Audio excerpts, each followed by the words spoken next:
እንግዲህ እንዳልኩ የኢትዮጵያ ብሔራዊ ባንክ ዋናነት ሮበስት የሆነ የተረጋጋ የፋይናንስ ጤናማ የሆነ የፋይናንስ ስርዓትን መፍጠር ነው። ያ ማረጋገጥ ነው። የገንዘብ አስቀማጮችን ደህንነት ማረጋገጥ ነው።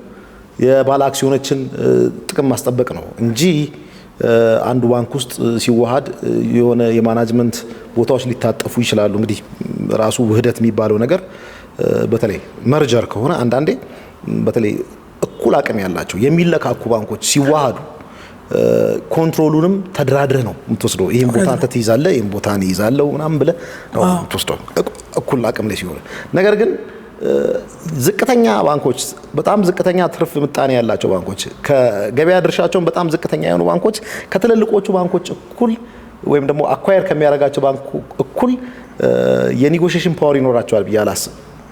በተለይ ብዙዎቹ ካፒታል ያላሟሉ ባንኮች። ስለዚህ አይቀሬ ነው እንዳልከው ኢትዮጵያ ውስጥ እንግዲህ ሰርገኛ በጣ በርበሬ ቀንጥሱ ነው የሚባለው። ይሄ ግን ለውጥ ነው። ቼንጁን እንዴት ማናጅ እናድርግ የሚለው ነገር ከብሔራዊ ባንክ ጀምሮ ለነዚህ ባንኮች የአመራር እንዲሁ ደግሞ የዳይሬክቲቭ የመመሪያ ጉዳይ መውጣት መቻል አለበት ማለት ነው።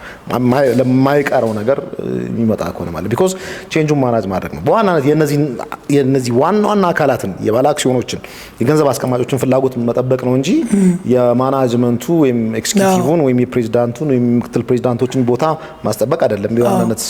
ያ ማይቀር ነገር አለ። ሌላ ዓለም ላይ አዲስ ለውጥ ሲመጣ ለውጡን ማስተዳደር አለበት ወይም ቼንጅ ማናጅመንት አለ። ቼንጅ ማናጅመንት ቀደም ብለህ ተዘጋጅተህ የማይቀር ከሆነ አቅምን ታውቀዋለህ።